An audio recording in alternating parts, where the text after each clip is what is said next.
All right, hello everyone. Today we will be discussing the topic of anti-natalism, as you may see from the title. I'm joined by a number of people who will introduce themselves shortly. Um, I've mentioned briefly in a previous stream that I hold an anti-natalist position on in many ways. So I decided to talk about some implications and questions that I have to other anti-natalists and also a non-anti-natalist. So that'll be that. So I guess I'll let everybody introduce themselves. Maybe we can start with Lawrence. Yeah, thanks for having me. And nice to see both Nina and Ilias again. Oh, can you see me? No, don't worry. Oh, Yeah, I can right. see Okay, you. you've just zoomed in on me. Okay, sorry, that was my bad. Yeah. Cool. Yeah. So, I don't know what to say. I mean, I run a YouTube channel that talk about antinatalism. Occasionally talk about veganism as well. But yeah, I've been anti-natalist and vegan. They both happen around the same time for about 6 years now, over 6 years. And yeah, I mean, to be honest, that's basically my intro. I haven't really got any more credentials to slam on the table. So you're basically just a regular guy who has a very big interest and but Yeah. from your videos you sell yourself quite short. You're very well versed in it, so I think that's pretty good. So Thank you. that's yeah, but then but that's basically how your channel goes. By the way, I'll put the description to everybody's channel at the in the bottom, and then we can maybe move on to Tofu Dog or Nina. Go ahead. You're Nina, on you're on mute. mute. Thank you. Hi, I'm Nina, and my channel is called TofuDog on YouTube, other places also. But I started talking mostly about veganism, but I always had the intention to also expand out into antinatalism. And yeah, I kind of talk about both of those topics just in ways that I think are relevant or capture my interest. I've been doing a few book reviews, and I've just been kind of capturing like the process through like starting to do like outreach for both veganism and antinatalism, and just exploring other topics sort of that are relevant to those things, just sort of as they seem relevant and important and interesting.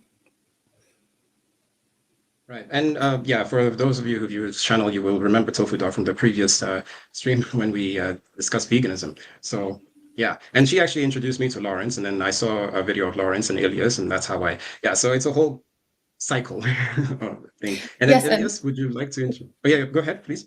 Sorry, I was just gonna say thank you for having me back. I'm excited to be here and to talk with all of you. Yeah, no, we're definitely glad to have you back. Yeah.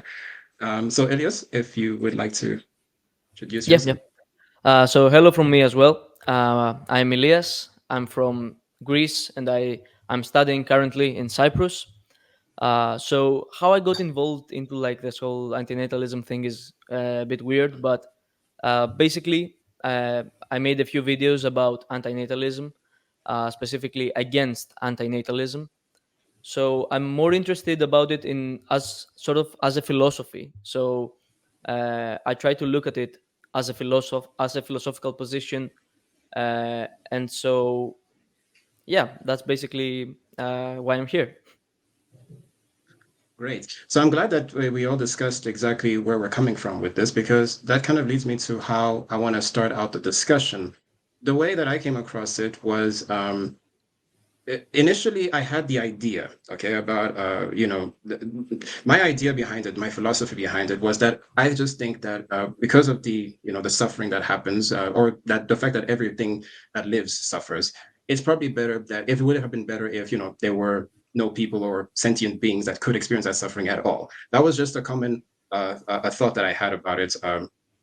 When I was a kid, I've had this thought for a long time. So the way that it was defined for me at first, antinatalism, it was defined as the position that considers having children morally wrong or indefensible.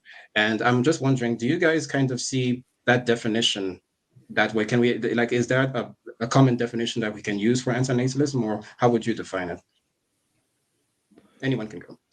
I can quickly jump in. The I guess the only I think it's good to keep the definition generally broad, just because then people with different sort of nuances in their own definitions can all sort of chuck their contribution in. The only like major sort of amendment I would make to what you've just said is I do think it's important to not just focus on the creation of children. I think just the creation of any sentient being comes into the scope of antinatalism, because it's not like giving birth and procreation of humans is like the means by which we create a new being that we see as wrong in doing, right? Because they suffer.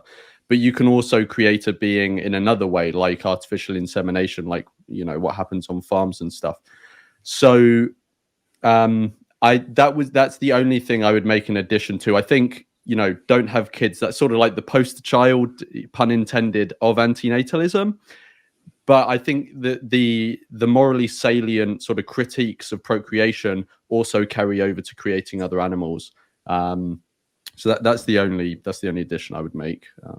Can I add something? I think it's important to make a distinction. So I think antinatalism is about the fact that, according to antinatalism, procreation is morally wrong, not just a harm. Because I've heard people say, as a definition, that procreation is a harm, and I just want to make it clear that you can hold the position that procreation can be a harm, and at the same time hold the position that it is morally acceptable.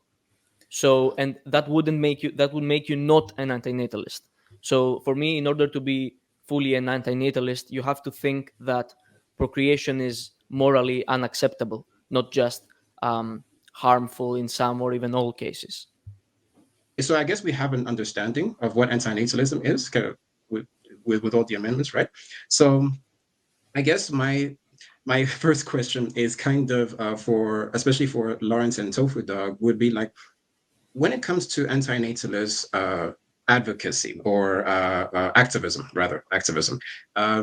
when it comes to activism and actually getting other people to uphold that view, like what would your goal be, or what are you trying to achieve by doing so? Is it kind of like we want hypothetically the majority of the world to kind of go anti-natalist, or is it just some people? So I'll just leave it to you guys to explain it. Maybe we can start with TofuDog this time.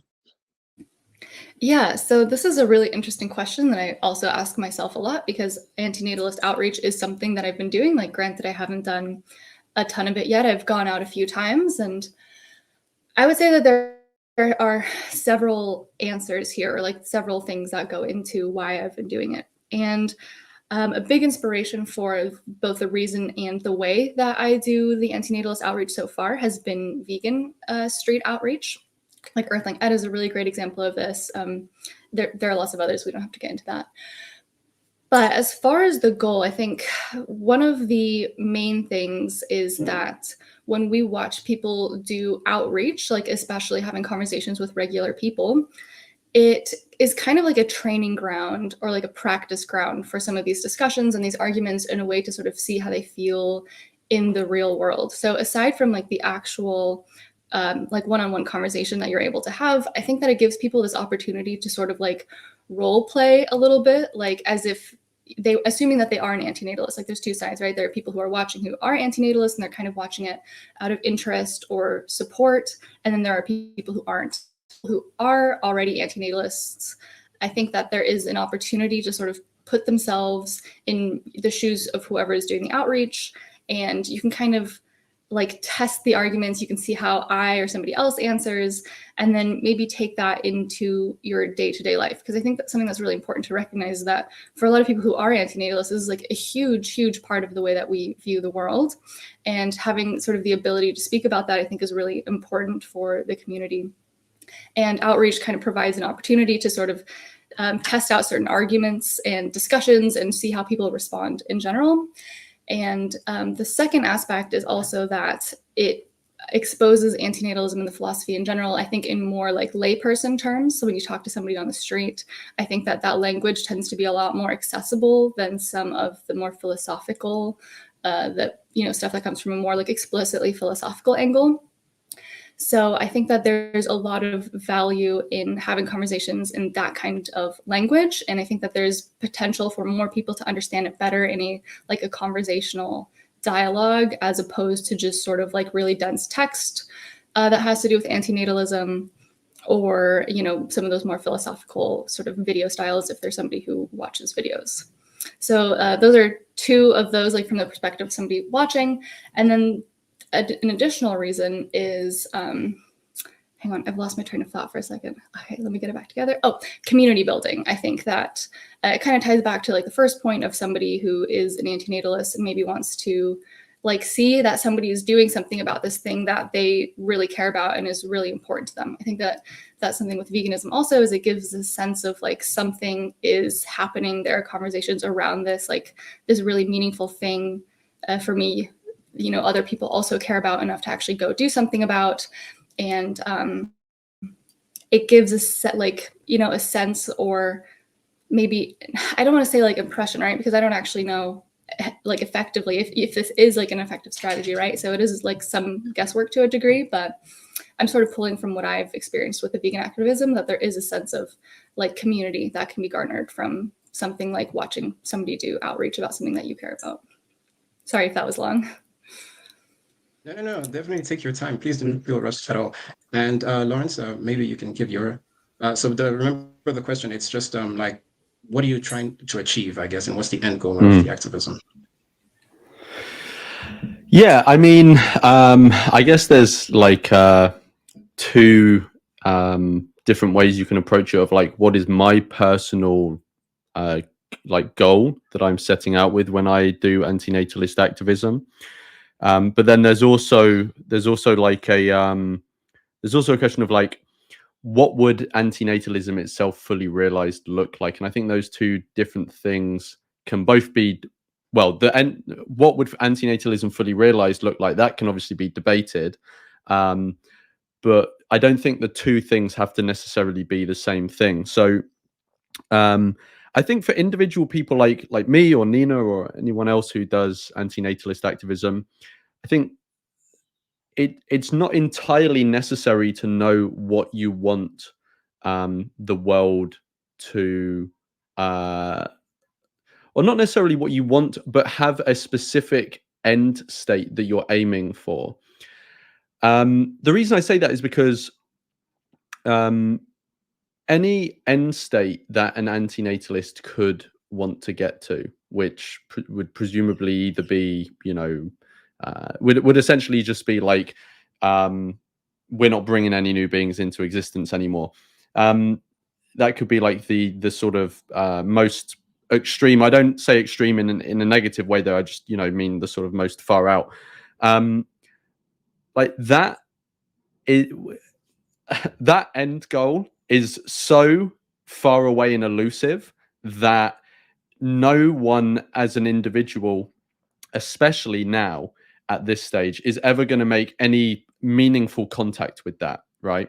And so I don't feel like it's necessary for us as individual activists, let alone as a community, because I don't think, I mean, what does it even mean for a community to have consensus, right? Then it would just be a cult, really, if everyone thought the same thing.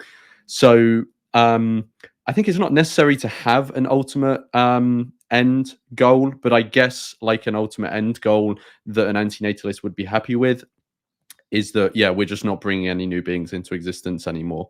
I think as individuals, we can all set our own goals. So for me, I actually don't know. I mean, in general, my just general goal for doing antinatalist activism is I just want to influence those who I can influence to bring less beings into existence who can suffer, whether those be humans or animals.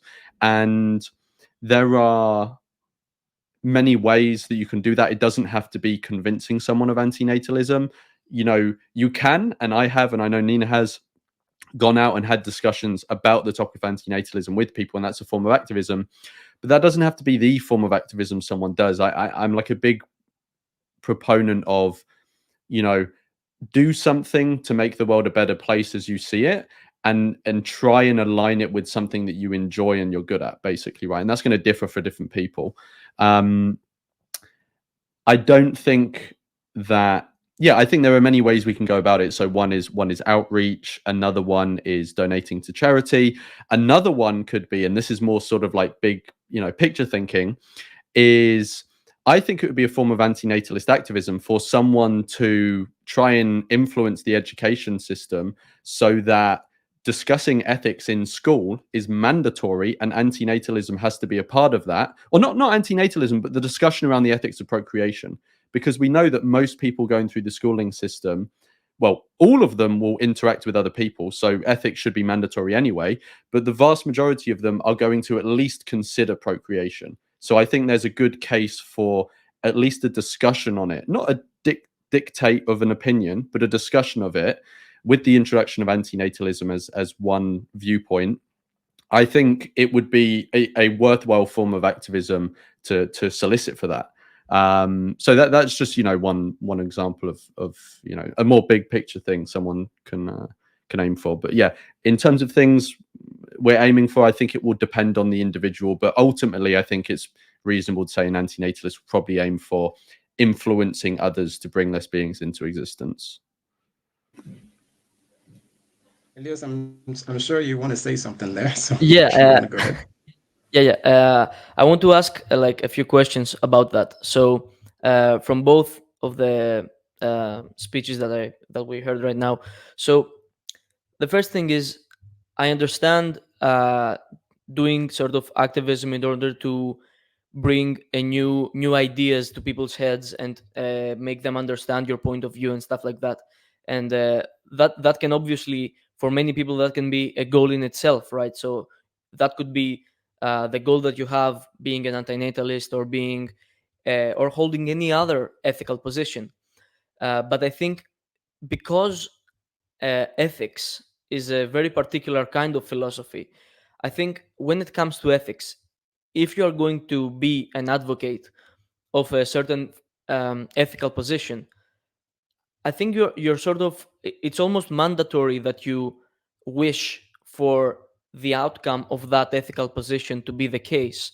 So what I don't really see is, I don't see how you could be an antinatalist and like not want to see like the world not procreating. So that's sort of what I'm a bit confused about is, okay, obviously we are advocating for ideas and stuff like that, and people take the philosophy and understand, I understand like the liberty of the action, which is like people have the freedom to do what they choose, so you wouldn't want to force them into doing anything.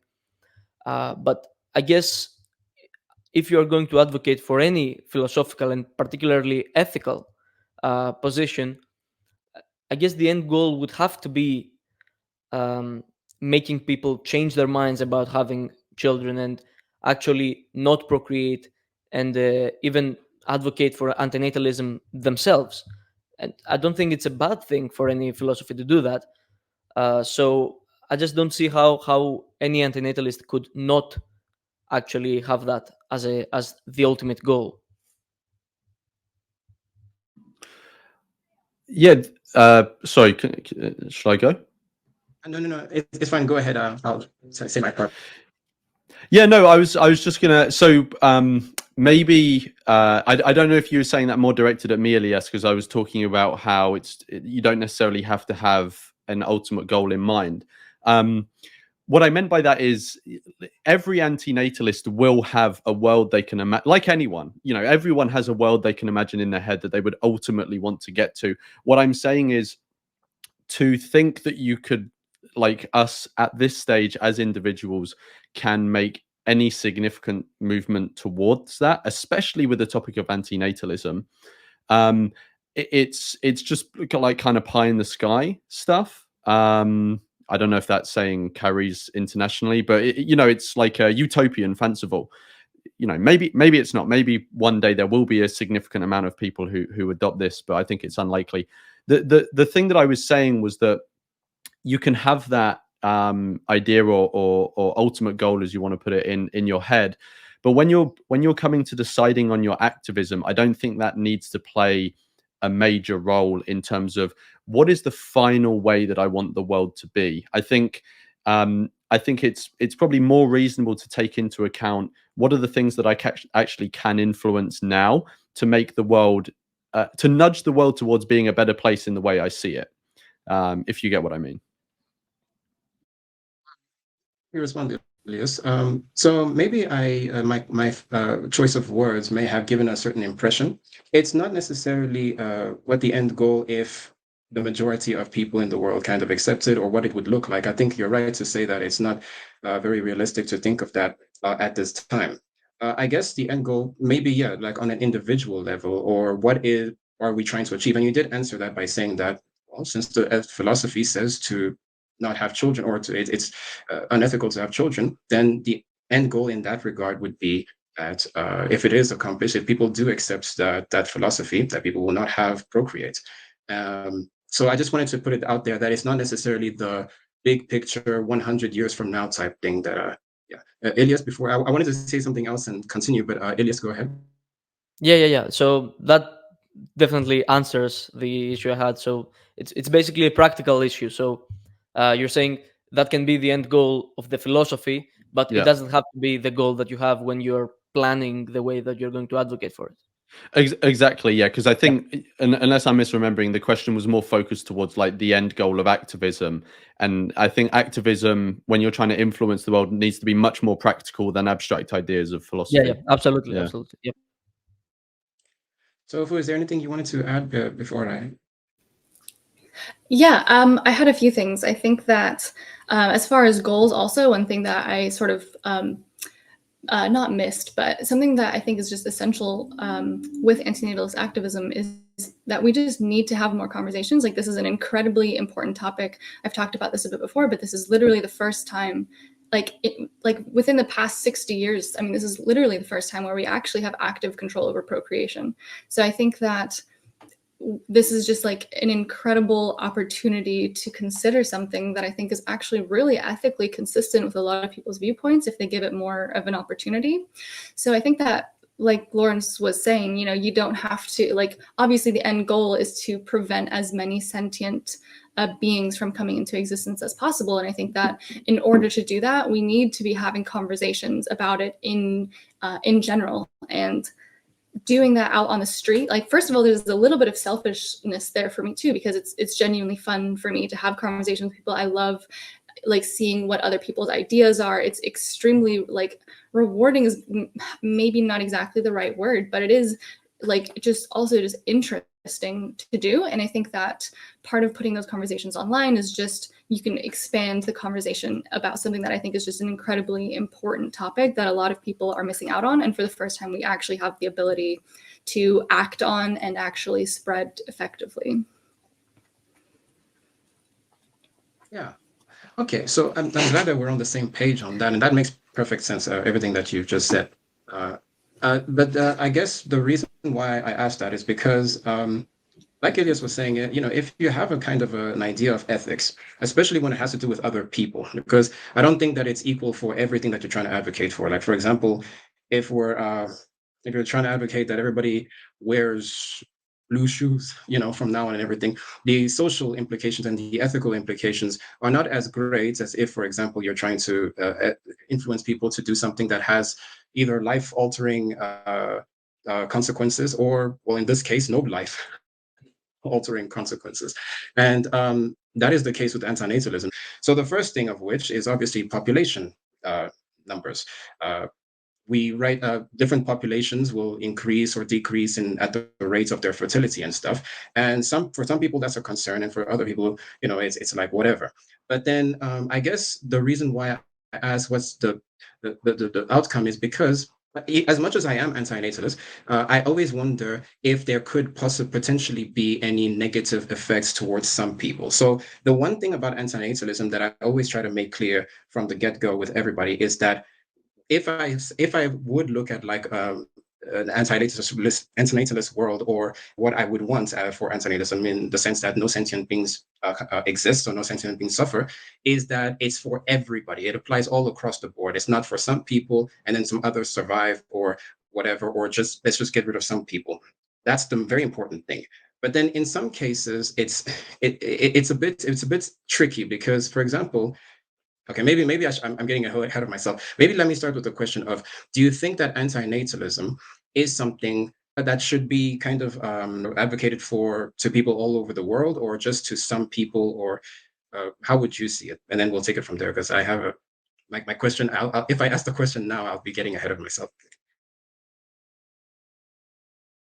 Can I jump in? Yeah. Yeah, anybody Okay, at any time. Yeah.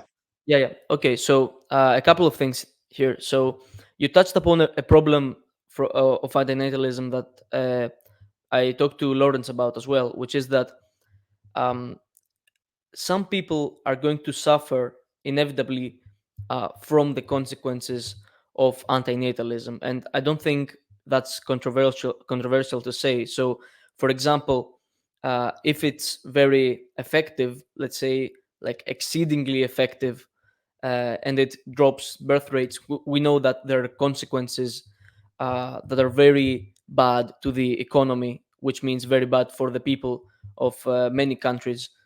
So that's a first concern. And a second concern is people who actually find procreation to be one of the central components of their life. So think about many cultures that have procreation as sort of the central thing of value in their culture. There are many cultures like that. So I think in those cases, you would be making people suffer immensely at a societal level uh, when it comes to certain cultures and certain societies, or even certain individuals. We see even in the West, where this has sort of faded away a little bit, there are still many people who see having children as literally like the central goal they have in their life, and being a good parent and having a good child. So I think those two things have to be accounted for from the antinatalist perspective. Um, Lawrence, or just before you guys go, I wanted to kind of address that because I did see the debate that you had with Lawrence, and I would actually also defer to what Lawrence said in there, but also my own reasons. That firstly, if we're bringing children into the world for the purposes of fueling an economy, personally, I think that in itself is morally questionable. But the reason why I just wanted to interject there is because where I'm going with this is, maybe I should just say it now so that you can understand.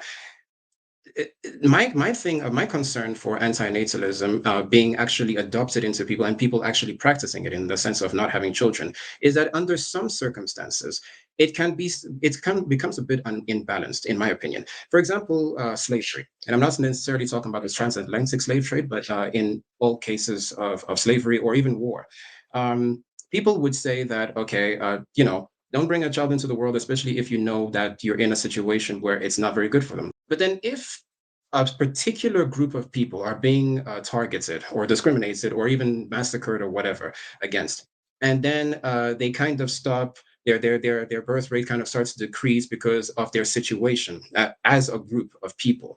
I think it has consequences because then it becomes imbalanced because now everybody else can procreate because their situations are fine. But then the people who are kind of in an irregularly bad situation, that particular group that's targeted, they will be disproportionately targeted from the rest of the people.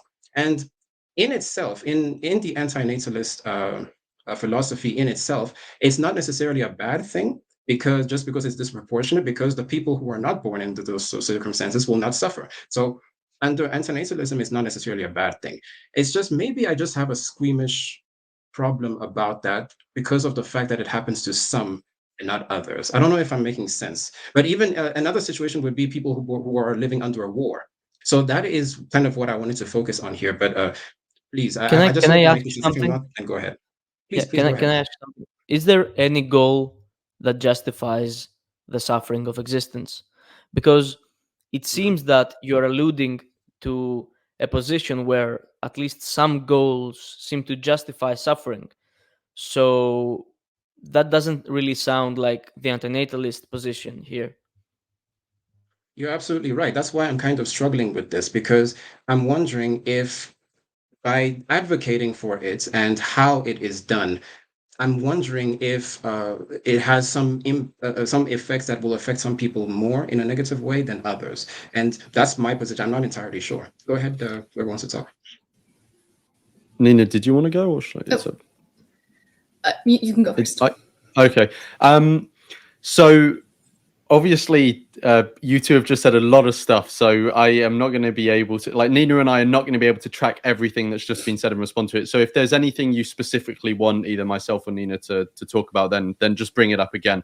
I think the main thread of what you were talking about is if antinatalists should, or if antinatalism itself targets specific groups. So I'll talk about that. Well, no. Sorry, just to correct. No, that's not the question. It's if activists, anti-natal activists, should advocate for it to everyone under any circumstances. That's the question. Right. Are there some Okay. circumstances where it should not be advocated for? Right. I mean, I can't think of. So I guess the way that I would answer the question, and maybe I'm misunderstanding the question, is that I think it is important to do activism of any kind to make the world a better place. But I also think it's important to think about your priorities in activism, and also how you approach activism.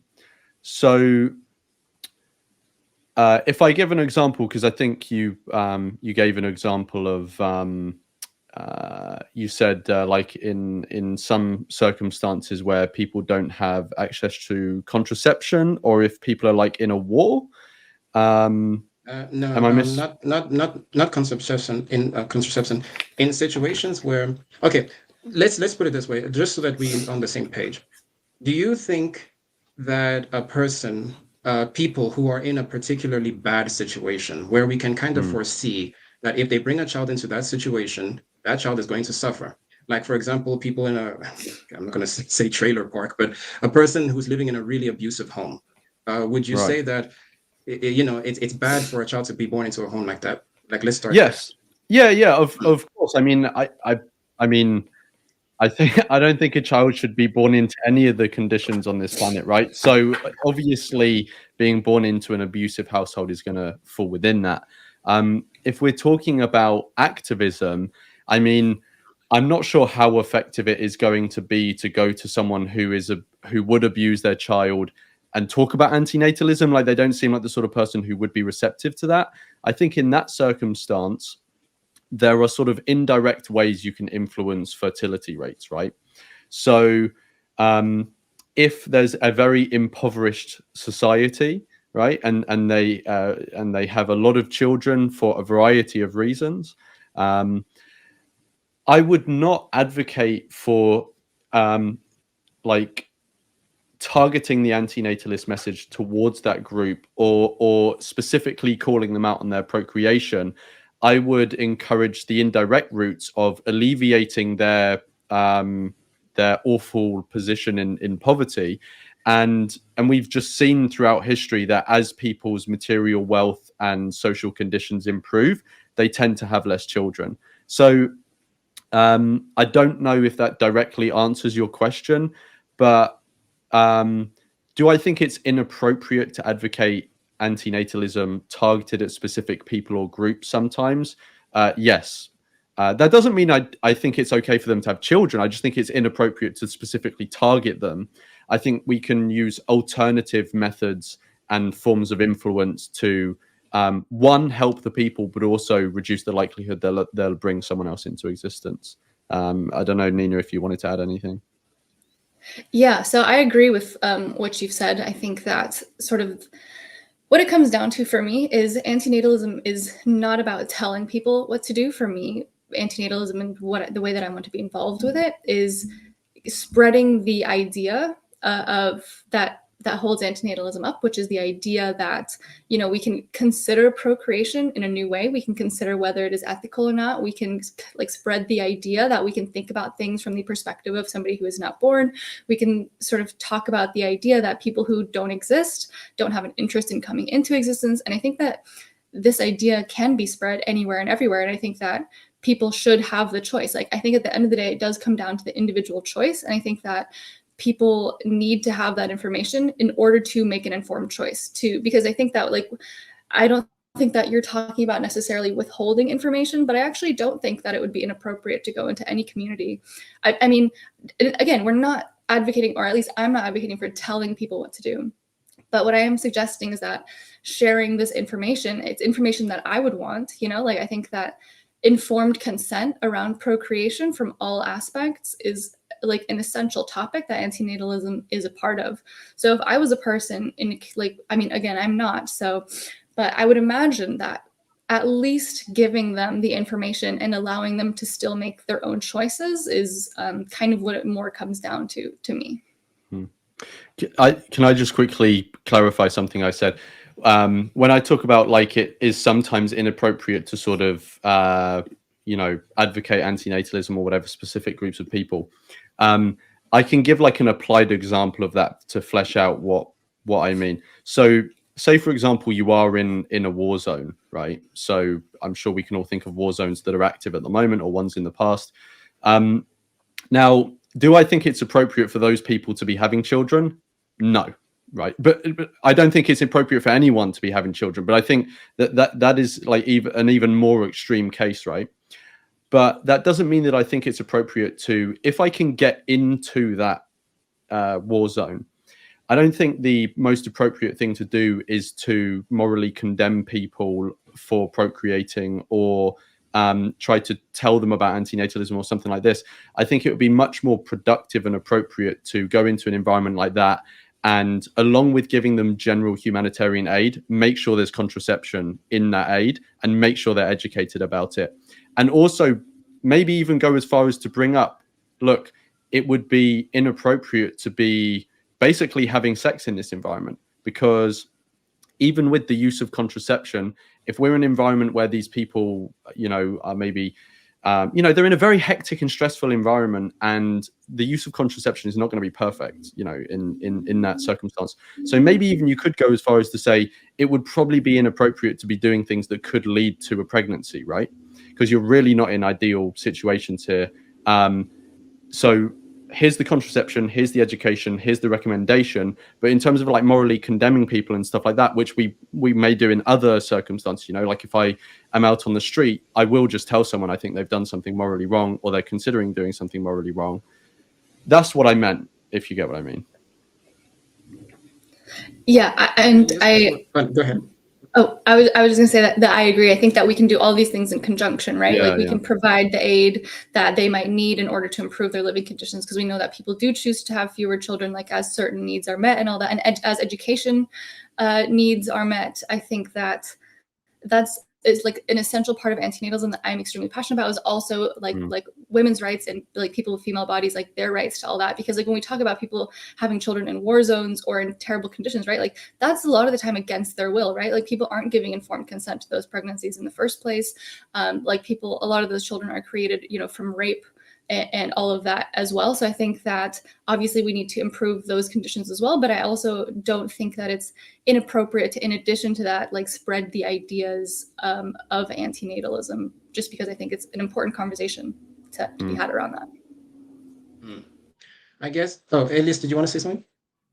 I think what the question was driving at the core is like, is there any real world situation where the societal interest would outweigh the interest of the future babies? Because, for example, with the examples given by our host, I think the real question is like, let's say you're in a war, right? So there is nation A and nation B, and nation B is like colonizing nation A, or it does unjustified war, so like it is trying to kill nation A.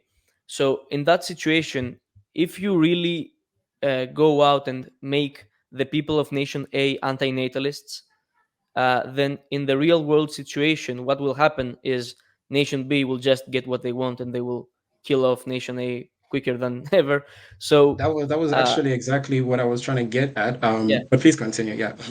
Yeah. So there is an ethical dilemma of like, look, sure, theoretically, some future person that does not exist, by the way, is going to suffer if you procreate, but people who are actually living right now are going to be conquered by other people unjustifiably if you stop procreating, or it will at least accelerate that. So Yeah, I mean, I can quickly give some thoughts on that. I mean, so in your question, you specified like real world example, like real world sort of, a realistic example. If one country is invading another, and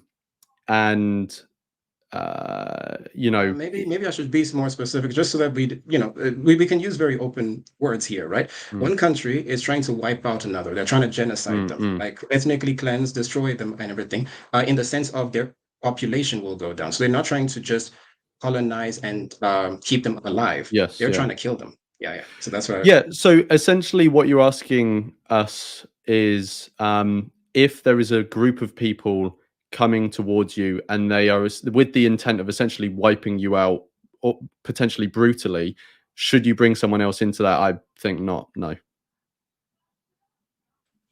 And yeah, go ahead. I was just going to say, I agree with that. I mean, we're basically creating an entirely like a third party who has nothing to do with it to basically be born into a war in which they will suffer greatly. I mean, we have it just, yeah, I agree. I don't think that would be appropriate. I would not like it if that happened to me. I think that it's certainly complex, but I think all you're doing is perpetuating the suffering onto like a third party who has no ability to consent to sort of be a part of that. Yeah. And one additional thing I just add on top of that is that if, when we're using examples like this, we've got to think in the real world as well of like, if you are someone who is potentially and imminently going to be killed, and the people around you, it is in no way clear that having a child is going to make that situation any better. There is absolutely no guarantee that you having a child or the people around you having children is going to, help your population bounce back or anything like this. I mean, one, just for the fact that if they're coming and trying to exterminate you, that child, if you want to create a child soldier, they're not going to be able to be a child soldier until they're like minimum 13 years old or whatever, right? And even then, like, why would we be creating child soldiers? So I don't think this is going to help people in any circumstance. The only way I can see someone maybe making this argument is that the attempted extermination has already been attempted, it failed, and you want to bring the population back to what it was before. Well, then you're just like bringing someone into existence in a relatively normal situation. It's just that there's been that history of the population being declined, right? But you're not, you're all of the sort of normal ethical anti-natalist critiques would apply to that form of procreation. Can I make a small objection to that, which is there are actually examples where having children would really help you in a situation where, not necessarily in a war where it's like we're having war right now and we're about to be exterminated immediately, but I will give the example of the Greek people, okay, because I'm from Greece, and we were under Turkish, like Ottoman, technically, occupation for like 400 years. And I think it would be deeply troubling to go there in that time and go to the Greek people and say, like, don't have children, they're going to suffer. Because that would, like, the result of that would just be total Ottoman dominance over the area.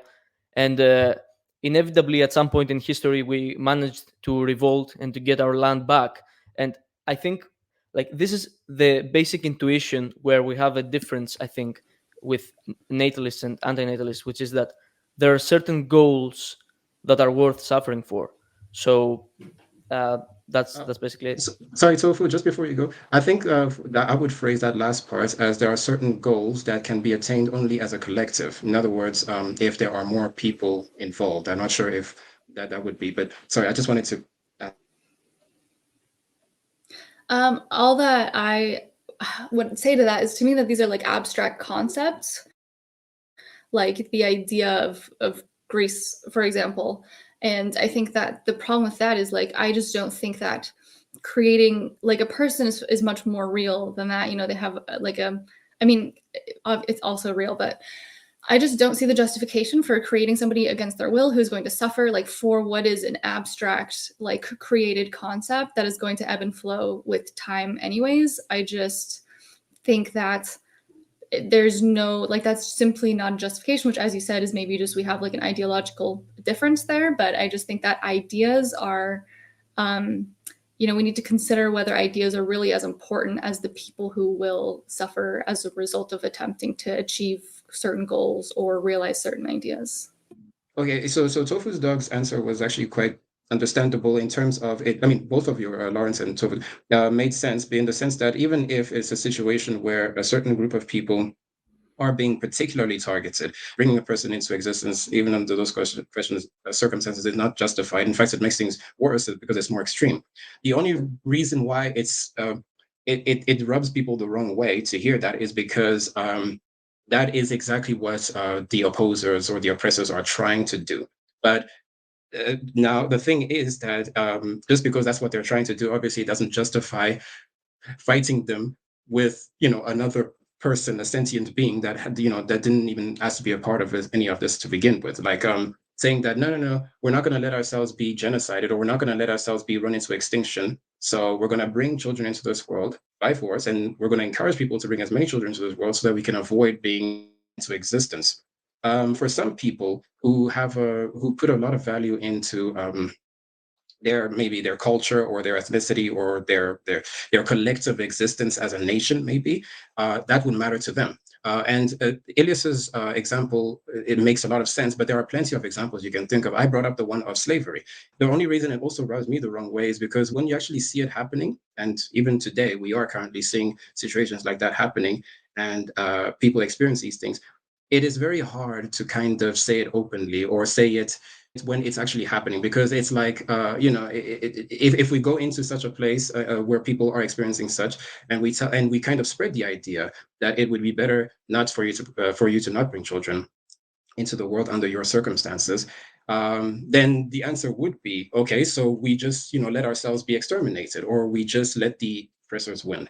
So I hope Lawrence and Toby, you just understand why people don't like the idea, but that's basically my thought on that. And go ahead. Yeah, no, the only thing I was going to say was I can completely understand the aesthetics of it, especially from someone who isn't an anti-natalist. I can understand the aesthetics of it can be distasteful, or to put it a minor way, to someone. But yeah, that doesn't change the fundamental sort of ethical issue with bringing someone, especially into a particularly oppressive environment or a war zone or something like that. Also, I think if I were an anti-natalist, I don't think this would be a problem for me, because this is all given a natalist world, right? This is all given that the other people are going to have children. So as an anti-natalist, you're not saying like particularly you people who are being exterminated should not have children. You're saying everyone should not have children. So it's not a problem for the anti-natalist. It may be a practical problem for activism, but for the anti-natalist position itself, it's not an issue. Yeah, that's true. And for the anti-natalist position itself, is not an issue. But I guess when it is kind of fulfilled, the implications would be that some would kind of get there first, in the sense that some people would be, because the thing is, we kind of have to say things clearly. If anti-natalism is adopted by even the majority of people, those people will be run into extinction. They will no longer exist. And so if it happens for some group or another, in some situations where there are either fewer people or people who are kind of being killed faster, they will kind of reach there faster. And the objections that people would have is just, it seems unfair because some people are literally actively fighting against their own extermination. And so even though under the anti-natalist framework, and you are right, it's not discriminatory, it's for everybody, the application of it under situations where the situation is already not balanced, such as one is trying to wipe out the other and their numbers are lower than the other, the ones who are lower than the other will hit extinction way faster than the ones who are around. And who says that those ones who are around will ever hit it? So under such situations where people are actively trying to get their numbers up collectively, antinatalism to them would almost be either, at best, it would be not helpful, and at worst, it would be an insult, because it's like you're literally going against what we're trying to fight against, I suppose. Yeah, that's true, but I think that is just the fundamental, battle between not battle, but I'm not putting it in terms of a battle, but just, the conflict between antinatalism and pronatalism. Some people want people not to have children. Other people want people to have children. Just the fact that it's put in a war zone setting, it doesn't change the fundamental dynamic. But I guess it just does change the outcome, though, because some people who adopt it, if they are more willing to adopt it, you will see changes in population mechanics with that. Sorry, go ahead, Toph. I mean, it's slightly off, not really off the topic, but like a version of that is like, I mean, this is again like from a natalist lens, as was kind of mentioned. From an anti-natalist lens, I think that there's a different perspective that can be had about that, right? And I think that it seems especially bad because we have this idea about perpetuating certain ideas and all that. And I think that there's a more neutral way to look at things like extinction that can also be considered and may also become more popular with the rise of sort of anti-natalist thought. So it may not, like, as time goes on, like culturally things might shift as well, to the point where people have a more neutral perspective on something like extinction. Yeah, the only thing I would just add on top of that is that maybe I misheard, or maybe you misspoke, Ilias, but when Ilias said there was a disagreement between antinatalists and pronatalists or natalists, is that there are some goals worth suffering for, which I agree, but I think that suffering should be taken on consensually and of your own will. I think it's much more problematic to impose that on someone else. Yeah, and I would fundamentally disagree with the idea that you're imposing anything on anyone, because as I've said previously in videos, and as I believe currently, I don't think that procreation violates anyone's right to consent, because I don't think people who don't exist have the consent to not like to be. So I think consent comes from being. So basically, you can only consent to something if you exist. To say that you can consent to whether you were to exist at the first place or not, I think it's just nonsense. Like, it is logically an incoherent thing to say. So yeah, I think and I think we discussed this in our previous discussion. I can't remember really, yes, but yeah, I would agree. Obviously, a non-existent potential person can't give consent, nor like they don't exist to be able to decide either way, right? The idea of consent is that something being imposed on someone. So I think we can all agree that when someone is created, even if you don't think that there is a violation of consent, there's definitely been suffering that has been put on that person given they now exist. That's independent of whether you think it's justified or not. It's just there will be some suffering imposed, and obviously, the occurrence of death as well. I don't like the word imposed, because imposed implies that there was a person there. So okay, so yeah, okay, so I would say, sorry, Lawrence. Well, when he says impose, I mean, I think you're thinking of it as if the person is already there, but try to think of it as imposed as in regardless of whether you want it to be born or not, it will happen to you. That's what he means by impose. Like, it's force, like so whether it's consensual or not, whether the person comes out and they're like, oh, I'm happy to be born, or whether they come out and they're not happy to be born, it was imposed on them. Their existence was imposed on them.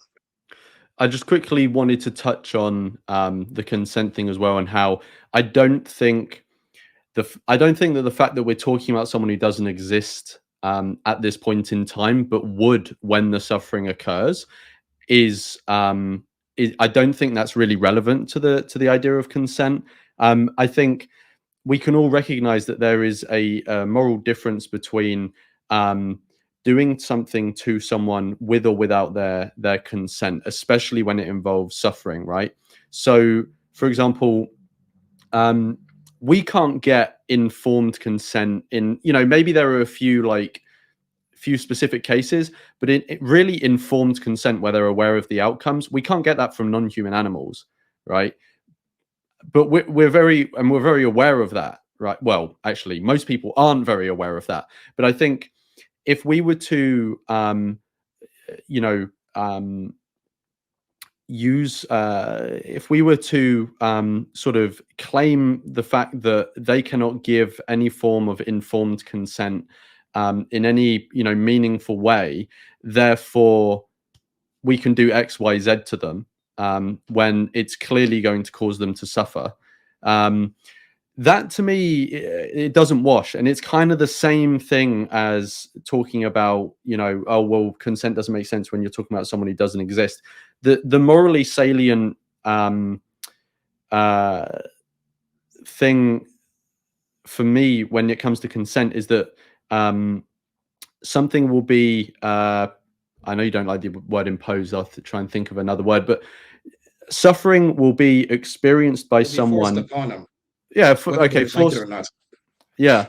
So some negative thing, some harm will be enforced upon them or forced upon them, and they weren't able to elect to that, right? They weren't able to, make a decision either way. This is something that you decided for someone else. And I think in pretty much any other circumstance, we recognize this to be ethically questionable. But for some reason, when we have the sort of technicality that they initially don't exist at the time we're discussing it, but they will exist when the actual harm is experienced, that to me, it doesn't really make any contact with the actual sort of ethical critique. Okay, so about the consent, I think my general stance on the consent thing in antinatalism is that, first of all, I don't think it's the main part of antinatalism, because you can think that something is not violating someone's consent and at the same time that it is immoral. So you can absolutely make like the asymmetry, you can make arguments about the suffering that happens in life and stuff like that, and make a case that an action is immoral without breaking consent.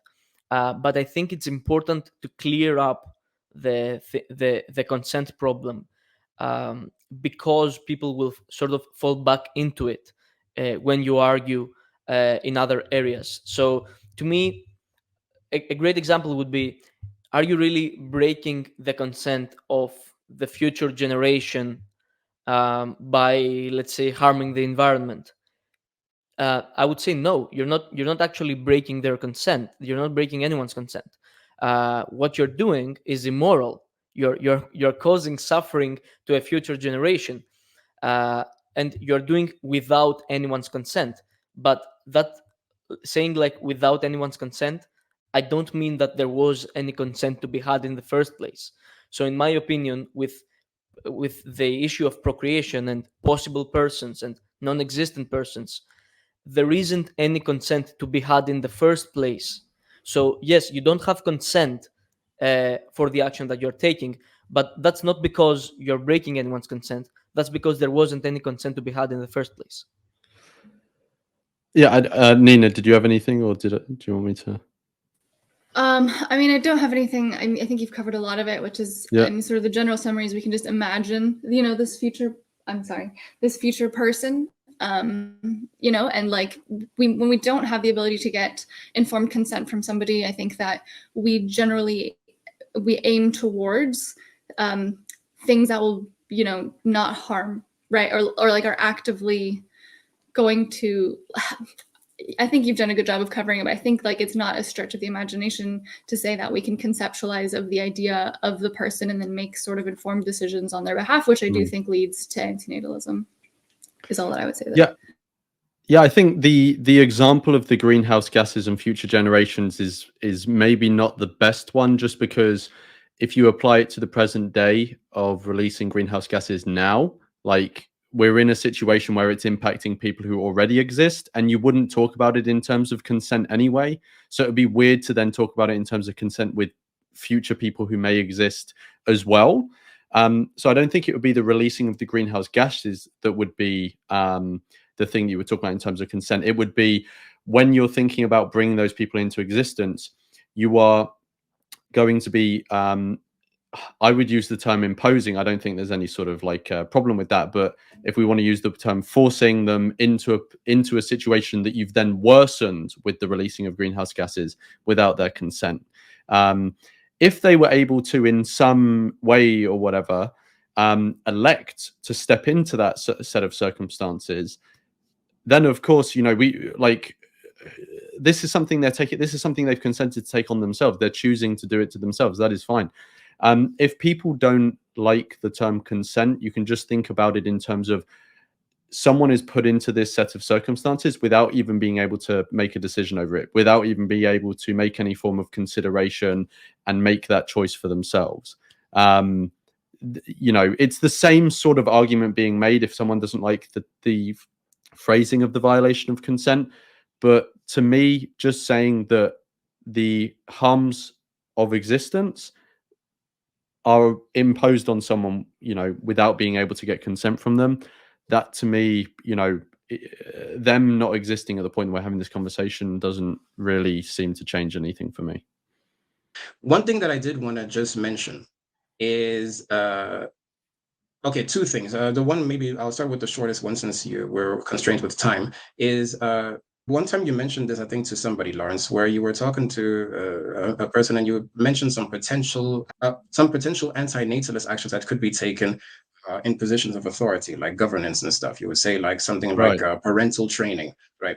And if it comes to a time where there is such a position where anti-natalism is maybe more accepted in society, are there actions that you would take, like that would affect the whole of society, and like what would they be? Do you mean if I was like in a position of governance, like I was the leader of a country or a politician? Even if it wasn't you, even if it wasn't you, but it was something that you would want to be applied to a society as a whole that would align with anti-natalism. Right. Okay. So it's basically like, what would I advocate for in terms of public policy through the lens of anti-natalism is what you're asking. Exactly. Cool. So, yeah, I mean, this is a conversation that I'm like really interested in, and I want to explore more with people. Not because I really think we're at the point where we're ever going to be able to, maybe there are some public policies that we can solicit for because we align with other groups that are more socially accepted on them. So, for example, it is related to antinatalism, but it's not explicitly antinatalist. But many antinatalists also support assisted dying, right? And they partially support it or wholly support it for antinatalist reasons, i.e., none of us got to choose to be here, and so at the very least, we should be able to choose when and in the manner we leave the world. So there are many antinatalists who support assisted dying for that reason, and we can lobby and solicit for assisted dying to be legalized in the country we're in with other people. We can build bridges with other people who aren't necessarily antinatalists, but work together to get that policy, if you get what I mean. But in terms of like actually, again, I don't know if any of these would be actually antinatalist policies, but if I was lobbying for certain policies which are related to antinatalism, obviously stuff that are related to preventing childbirth, for example. Yeah, so related more in that direction. Yeah, so obviously general education, especially for women, access to contraception, free sterilization, combating social norms or social taboos that stigmatize the use of contraception or not having children. Also, like the thing you also mentioned, I've discussed with someone else about I think some sort of mechanism for basically like a mandatory parenting course. So I wouldn't advocate for authoritarian means of like banning people from having children or anything like that. But given the fact that people will have children, I think there should be some sort of mandatory form of education someone needs to go through to be able to actually look after someone. just like how you need to do a course to, you know, some basic course to work in a nursery or an old people's home, right? When you're looking after someone, if you're going to create someone, you know, at the moment we have the Wild West. Anyone can create as many kids as they want, and so in some countries you get paid for it by the government, you know. So I think there should definitely be a mass, you know, industrial level form of, you know, education that people can get for free that's specifically aimed towards raising children well if they're going to choose to do that. But obviously there should also be ubiquitous education on anti-natalism and stuff like that, so that people preferably don't choose that option. You know, loads of other stuff that's not coming to mind like right now, but there's like a few things. Nina may have some other ideas. Yeah, Nina, do you have anything? You're on mute. Thank you. I think you covered a lot of the important ones. I would just sort of double down on the contraception, the sterilization. I mean, the better options for all of that is just really essential.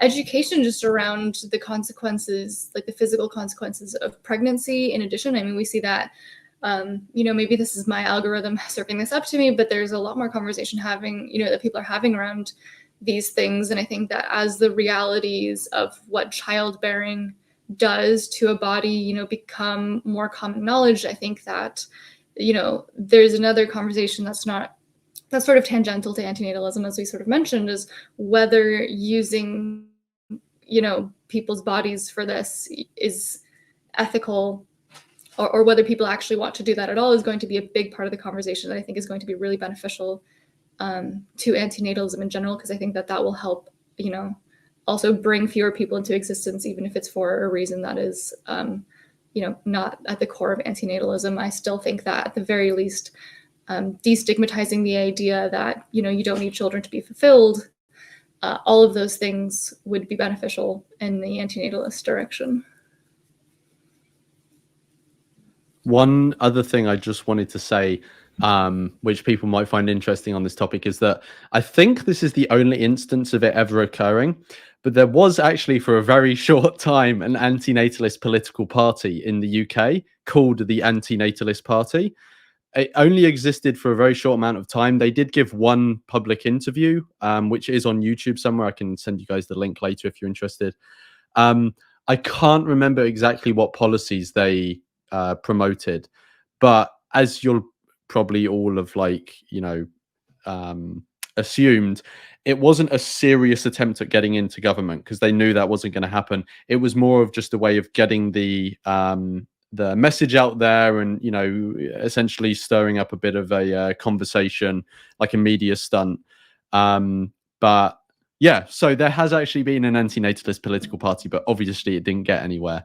But yeah, I think their website is like mothballed, archived somewhere, and I can maybe send it to you guys if you want, or you can include it in the description maybe, but yeah. The way I hear it, when I'm just thinking of anti-natalist political party, the first image that comes to my mind is, let's look for a future where we don't exist and stuff. It's just the thought I had, man. With that, I would like to hear if anybody has any final thoughts before we close off. Yeah. I would love to have a discussion about like antinatalism and veganism together, or like veganism slash environmental issues and stuff like that, because that part of antinatalism is the part that I'm not particularly well versed in, and I would love to hear your arguments from that perspective.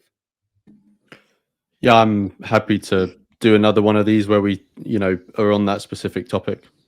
I would find that interesting as well. I probably would not participate, but because I'm not really there, but I would definitely be interested in seeing that as well. Yeah, I can just close off by saying thank you for the invite, and thank you everyone else for engaging. I just think whatever someone takes from this discussion, if someone is thinking about procreation in an ethical way, you know, weighing up the pros and cons, I think that is for the better, even if they don't end up agreeing with me. I think just really getting people engaged in this issue to think about it in an ethical way is very important. And yeah, even if we don't agree, you know, all of us can do what we can to make the world a better place in other ways as well. So Yeah, also, thank you again for having me and for bringing us all together for this. I think, as has been said, the more conversations about this, the better, because I think every time, we're able to get something new or maybe expose somebody new to certain ideas. And I just enjoy speaking about it. And I've really been interested in hearing what you all have to say. And I've enjoyed being here. Well, I'm very glad. I'm glad that you guys, I hope that you found it fruitful, and I hope that the viewers also found it fruitful. We'll leave it there for today. As I mentioned at the beginning, everyone's description will be in everyone's channels will be in the description, and you'll be able to find them there. And I really recommend that you do, because I've enjoyed their work. So with that, I will end it off for today. So goodbye.